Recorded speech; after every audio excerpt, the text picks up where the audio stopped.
Welcome to Huddle Up, brought to you by the Fields Huddle Group. Jaguars senior writer John Oehser, NFL Network analyst and former Jaguar Bucky Brooks, and senior reporter J.P. Shadrick bring you the latest on your Jacksonville Jaguars.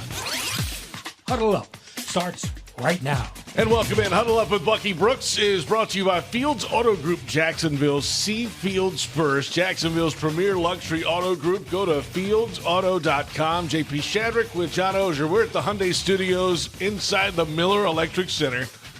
It's buzzing. The offseason program is here. Bucky Brooks joins us from Los Angeles.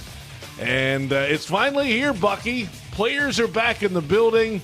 Culture is being established. Football things are beginning to happen. Good afternoon. Man, I love the energy. I feel like you guys are completely bought in.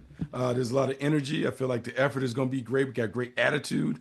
And that is one of the pillars of being able to establish a positive and championship culture. So I'm glad that you guys are all in. It starts with us, John. It starts here, John, actually. We're going. Yeah. And kidding aside, there is there's a buzz to it. There's an energy. When I asked Liam Coen last week at the owners' meeting what he wanted players to feel, it was exactly that the energy was there. I think what they're not saying, there's also an underpinning of, hey, this is different. We're not going to hit you over the head with it, but what was before was not good enough. I don't think that has to be said. And I think it's, hey, buckle up, we're going. So all those things, I think Liam Coen would be the first one to tell you, all this stuff, all the talk is great. It has to be done. But I really liked what he said at the owners' meetings last week when he said, look, I asked him about the offensive line, right? And he sort of stopped himself and said, I got to see it. Yes, I think it's tougher. Yes, all that. But what matters is what's going to happen on the grass. And, I do like that that's his sort of core where he knows he has to talk right now, but he wants to go play and he knows none of it matters until you're out there on the field. It's all about the ball. Yeah. It's all about the ball. It's all about the grass. On the grass. There's a lot of grass around here, Bucky. I mean, a lot of grass. I like that. I like that the game is certainly played between the lines, and all that talking and stuff is really meaningless until you get on the field and you begin to see the results. I think even I have had to temper expectations coming off of the last two coaches and some of the stuff like being really excited. And so now you kind of want to see what it looks like because everyone talks about doing it differently. Everyone talks about how this is the reason why we're going to have a lot of success. I can't wait to see how we practice, how we put it together, how we stack it, but more importantly, how do we perform when the lights are on? Because we can do all of these things and we can talk about it, but until we're truly about it when it matters, it means nothing. Let's hear from Liam Coen. Some of the highlights today. Also, Trevor Lawrence and Foye Oluokun spoke with the media. We'll start with the Jags head coach and what to expect the next couple weeks in phase one of this offseason program. Right now, we're trying to establish really two things, the fundamentals and techniques of the schemes, right? We're not truly diving into the scheme at the moment. Fundamentals and technique, and then as well our culture. The way that we're going to play the game, our style of play, those are the two things that we'd like to be able to get out of this, especially in phase one where you're not on the grass with the players. We're really installing our basic core fundamentals and principles and techniques, and then also the culture, our style of play, and our commitments as well. One of those core fundamentals is mental and physical toughness. What does that mean for the Jaguars in 25 and beyond? I know that this is not a physical time. It can't be and it isn't. But the establishing of the mindset, the way that we're going to do things, the way that we want the meetings, like Coach Camp brought up today, our meetings should be tough. We're learning new information. It's all very new for everybody. That's hard. It's hard to do for a coach. For a player, it's hard to learn. So when you do hard things and you come out on the other end, usually you say, well, I got tougher from that. So we do believe that we can start to establish that. That was similar in Tampa last year when we got to the offseason program and got into it. You could start to see the toughness come out in the way that we broke the huddle, the way that we communicated, the way that we actually ran off the ball.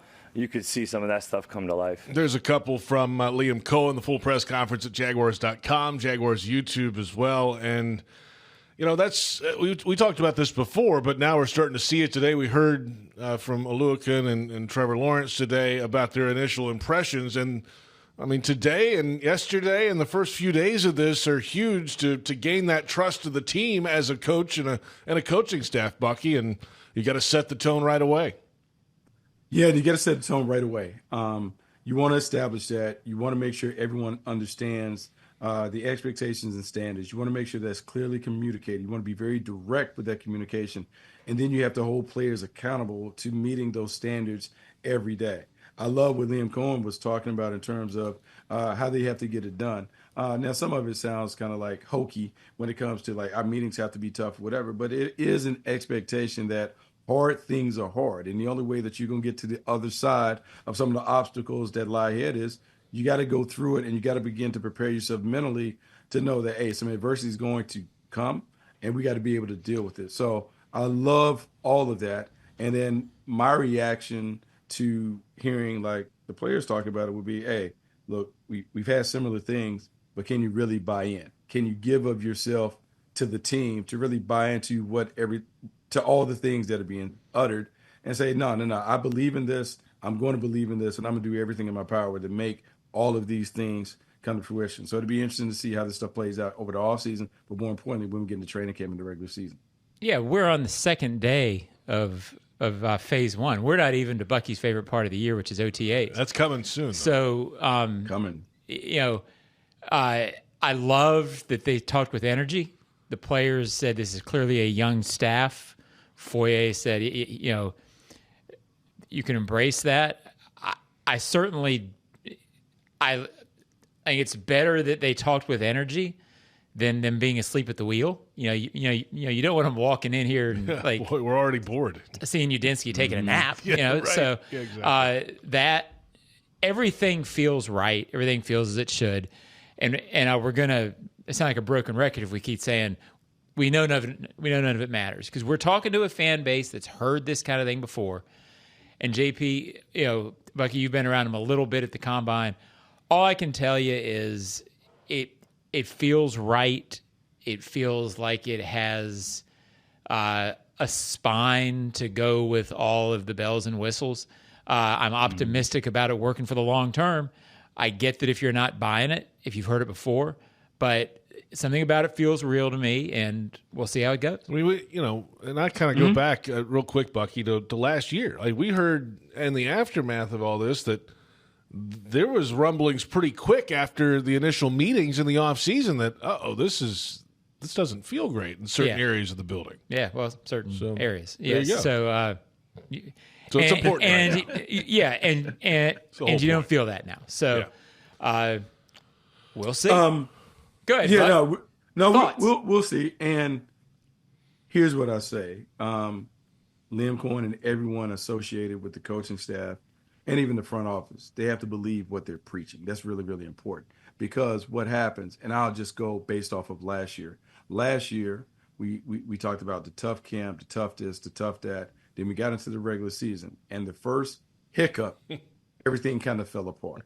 And so it's really important that if you are talking about being tough-minded, you want the team to be tough-minded, whatever, as the leader, you also have to embody those qualities. I love the coaching staff that we have in place. Like, some of those coaches are really good coaches, know them personally, and so I love that. I love what I'm hearing in terms of the type of team stylistically that we want to be in terms of tough and physical and disciplined and detailed and all of that. Now it's about making sure that your behaviors match the words that are being said, that all the actions match the words, and that when we get to those tough moments, we don't waver, we don't buckle in those things. And so this offseason program is about preparing the guys mentally and physically for the storms that are about to happen, so they can push past those storms and become the best versions of themselves as we get into the late stages of the season. Let's put a bow on this part of the conversation with Foye Oluokun on the first impression on the defensive side today. Yeah, new energy to the team. Obviously, they're a little bit younger, but I feel like that resonates a little bit better in the room and everything right now. But just, the passion that they speak with every time they're speaking definitely rubs off on us the right way. and just take that in all of our workouts, take that in, when we get on the field together. A lot of guys all willing to improve and get better together as a team. Same idea in the strength and conditioning realm as well. All that's new with a new baseline and everything getting started. Only those guys can be on the practice field with players in the first couple weeks in phase number 1. The biggest part of today, outside of Liam Coen establishing the culture and everything, well, Trevor Lawrence spoke with the media as well, and a few nuggets came out of that. He'll be on a little bit of a pitch count in the offseason, but also some changes to footwork. And Trevor Lawrence explaining what that means. There's some things that, there's some things I've known about my footwork over the years of playing that I felt like have been a little bit of a weakness. So there's some things that we've talked about of just what are those things? What are we identifying as things to work on? And then the system is built around timing and tying your feet to your progression and playing on time. And so it allows you to get backside, allows you to get to check downs or whatever it may be, and you can feel comfortable playing on time. And more than any system I've ever learned, it's structured and based on that. And it's so everything's tied exactly to, all right, this route is on this timing, so then your next progression is off of this footwork, off this timing. So it all ties in perfect. You don't have multiple routes clearing at the same time, which is hard as a quarterback because then you're sitting back there and you got to make a decision before really the guy's open or covered, So I think they've done a really good job with this system of really thinking through how does it tie into a quarterback's feet, and that's what we've been talking about. And it takes some work and, flipping my stance, just some little things like that are small that many people wouldn't notice, but it is, I have so many banked reps of the other way. I got to just get all these on my own and work them so once camp comes around, I'm ready to go. Interesting thoughts from the quarterback, Trevor Lawrence. Again, all the availabilities today at Jaguars.com and Jags YouTube, John. Yeah, I thought that was a very interesting soundbite and something Trevor said later in his availability.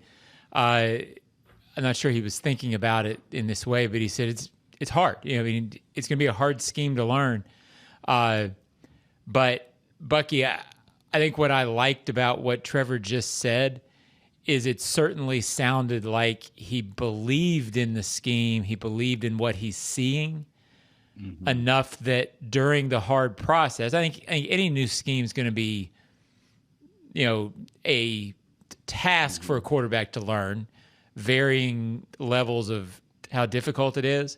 But it certainly sounds like he sees things in this scheme that when he's learning it and going through it, he believes in it enough to get through to the other end, if that makes sense. Yeah, my takeaway was very similar to what you had, like in terms of him believing in it.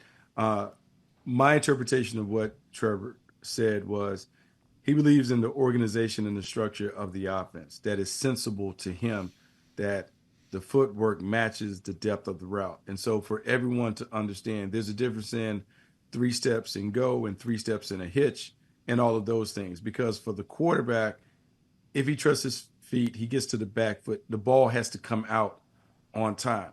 But for that to really work, the receivers have to be running routes where they're breaking open at the same time. And it's one of these things where it looks like it's all organized and choreographed. And so everyone has to be on the same page.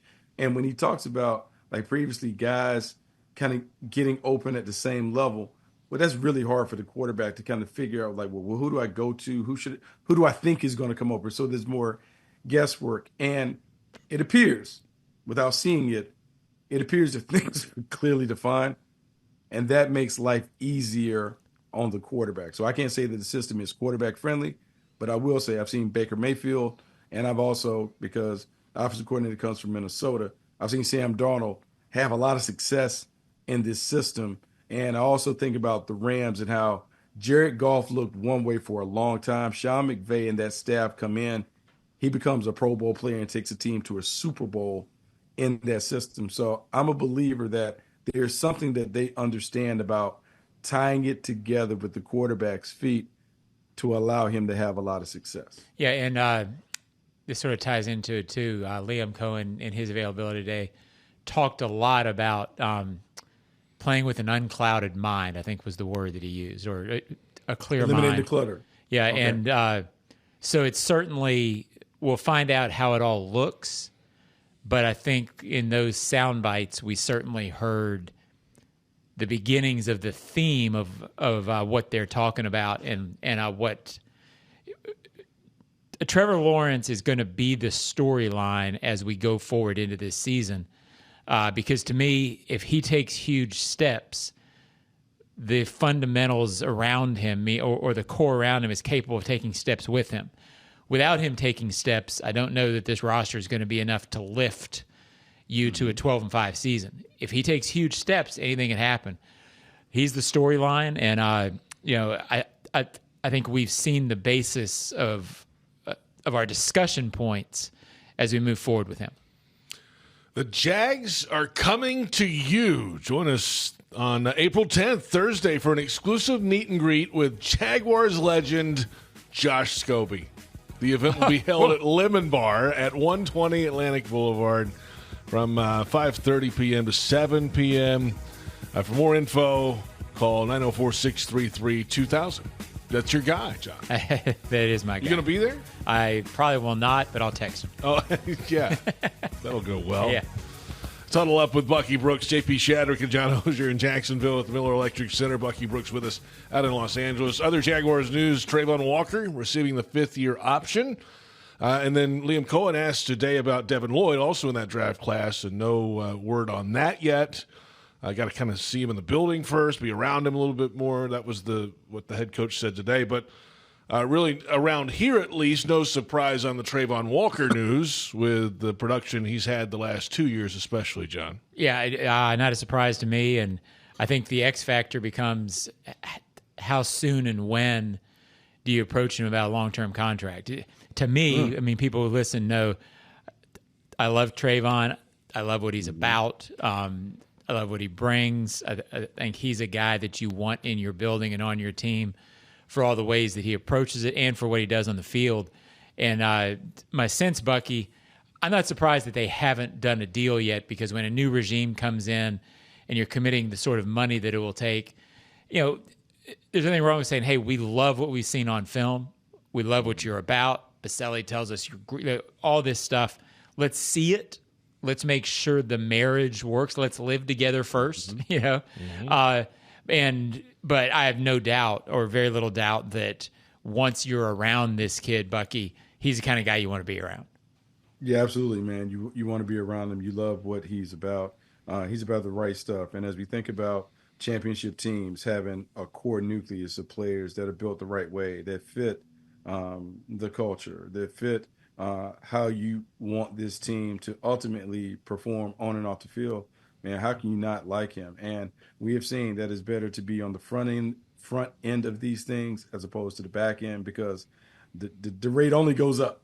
It never comes down. So if you feel great about him, you feel good about how he handles himself, how he's connected with the team, and more importantly, how he plays on the grass, since we're using grass analogies. Look, man, you make it happen. All right. Now we're about 2 weeks away from the NFL draft. I think you're going to say OTAs. No. Not yet. We got ways for OTAs. We got a little while before. We got a mini camp coming. We got a mini camp like coming. Christmas. We got a mini camp coming up. There is a voluntary veteran mini camp after the first 2 weeks of the offseason program. Yeah, right before the draft. Right 3 days before the draft. That's right. Yeah, great opportunity. Yeah, there you have it. Boy. So there's that. More mini camps. Which is just what you want, John. Well, I think it's what everybody wants, JP. I mean, who doesn't? That's right. We need something That's right. to look at. More unpadded work. All right, so then the draft, Bucky. I mean, what's the latest scuttle this week in draft circles in the top five? I know it changes daily, it feels like. I can't say that it necessarily changes daily, but I think the dilemma that we're going to have as we look at the top five is how many guys are really worthy of being top five picks, meaning who are the true elite prospects in the draft. And people are talking about the quarterbacks, Cam Ward, they're talking about Shadur Sanders. But then if you took a consensus, how many high-level scouts really believe that those guys are elite players? I would say that when I talk to people, there are about 5 or 6 guys that they say are slam dunk elite players, meaning they're the best of the best regardless of it. So it's always Travis Hunter's in the conversation, Abdul Carter's in the conversation, Ashton Genty is in the conversation, Jalen Walker is always in the conversation, and then Tyler Warren is in the conversation. When people talk about elite, regardless of year, regardless of draft class, those guys would be considered the elite prospects in any class, so they're transcendent. That's where we're at. And so it's really important that as we talk about being in the top 5, that you want to take a player that his performance and production and value matches where you're picking them at. Because if not, you can be disappointed when you take someone at 5 and they don't have those traits. And so you're like, man, he's a top 5 pick. He should be a perennial Pro Bowl player, an all-pro player, someone that anchors the franchise as a high-level star for 5 or so years.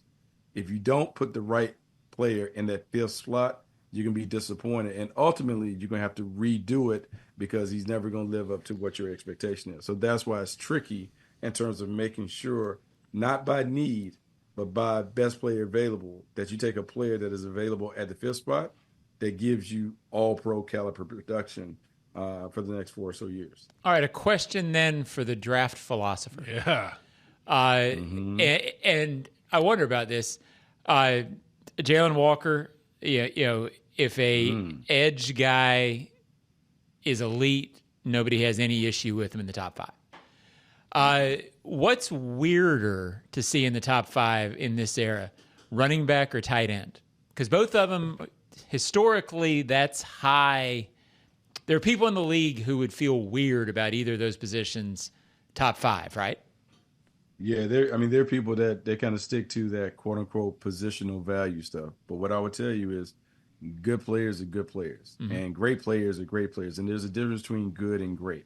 And I would rather have a great player at any position than a really good player at a marquee position, because at the end of the day, it's a star-driven league. And the team that typically accumulates the most stars are the teams that win year after year after year.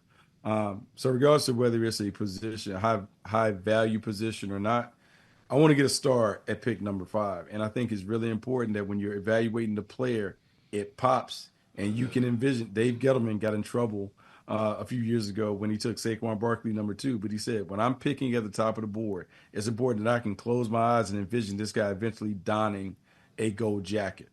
That is kind of how the Jaguars have to operate.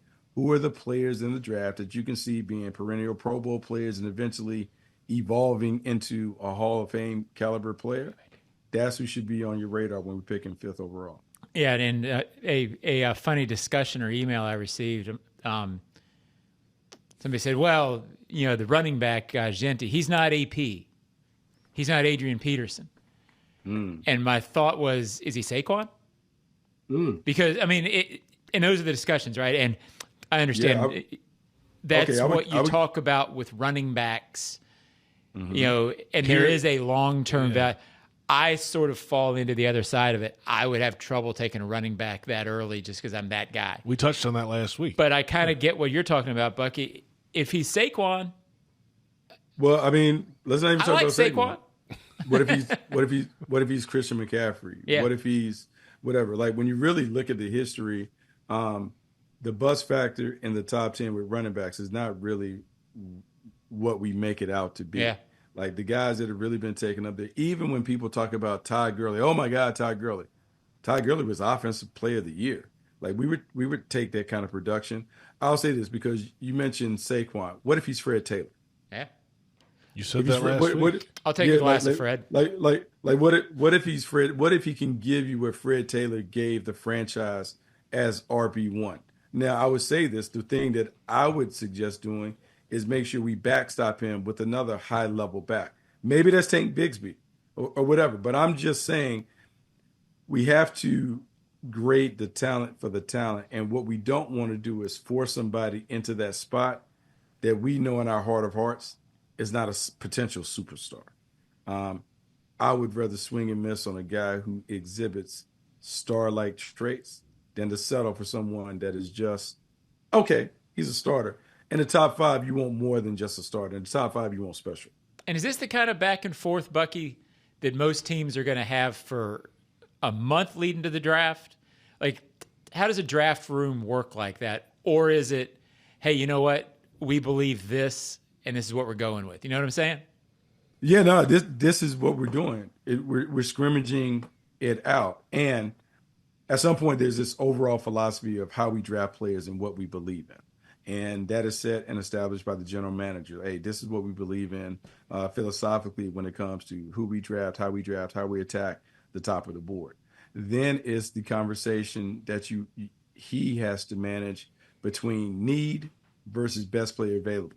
Because what happens is the need tends to get into your grades, and it impacts who we end up putting at the top of the board, because it just so happens to coincide with the position of need that we have.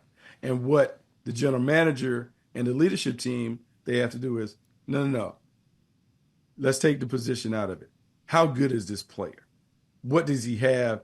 What are his superpowers? How can we utilize those superpowers to maximize him? Is he worthy of being a top 5 selection?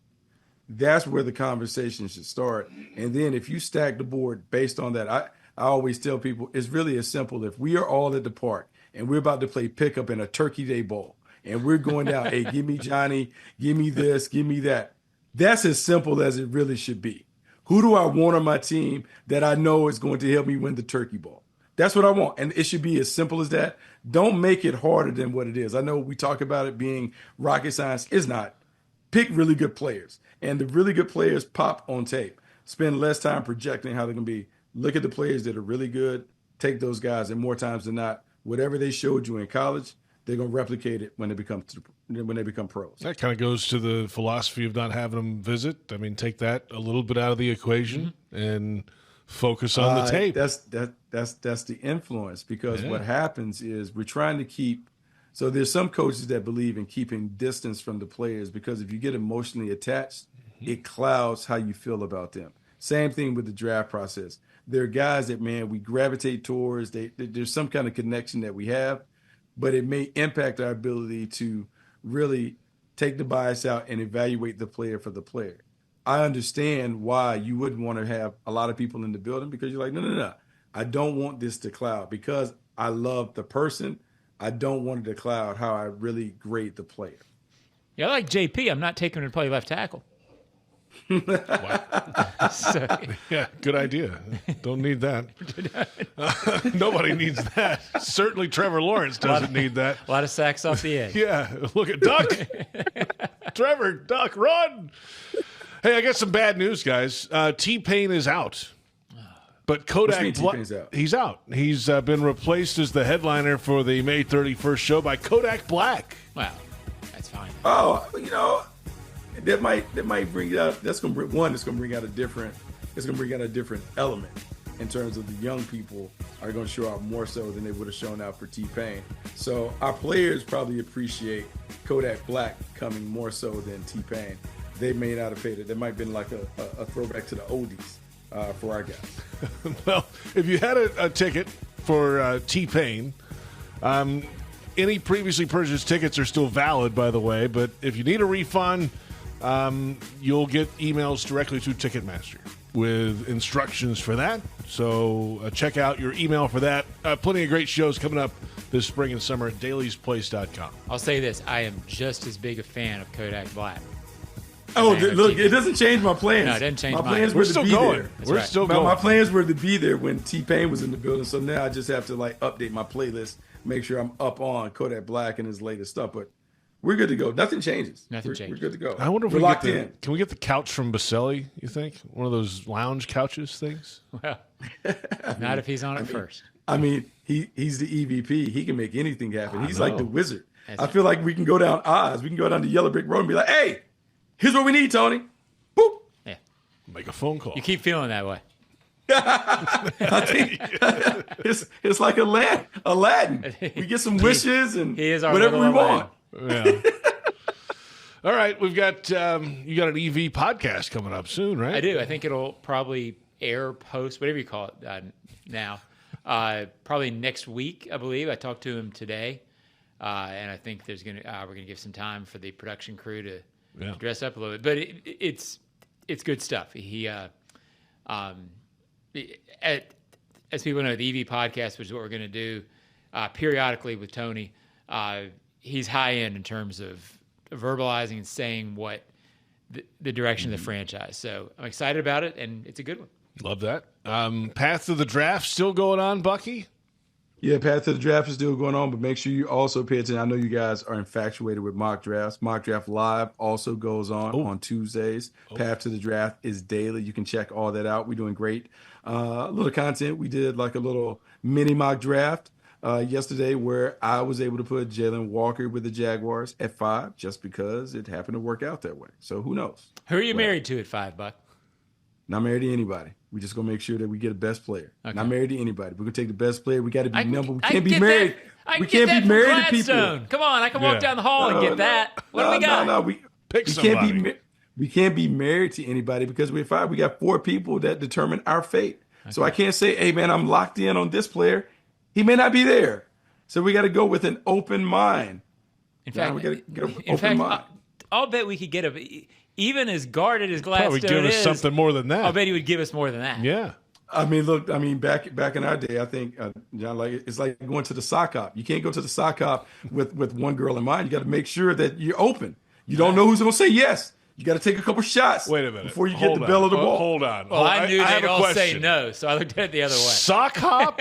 What is this? 1952? Right. What are you talking about? I'm guessing you didn't listen to T-Pain at the sock hop. Probably not. Sock hop. Or Kodachrome. Or Kodak. Oh, my gosh. Bill Haley and the Comets played your sock hop? Is that what happened? Come on, man. We do all that. I still like driving movies and all that other stuff. Like some things should never go away. Yeah, it's a kid from Raleigh right there. No doubt.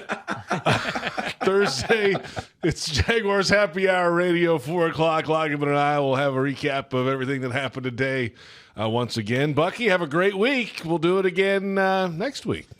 Man, let's do it. All right, Buck. Bucky Brooks, John Oehser, I'm JP Shadrick. Our thanks to David Cho and Joe Fortunato. And thanks to you for listening and watching to Huddle Up with Bucky Brooks.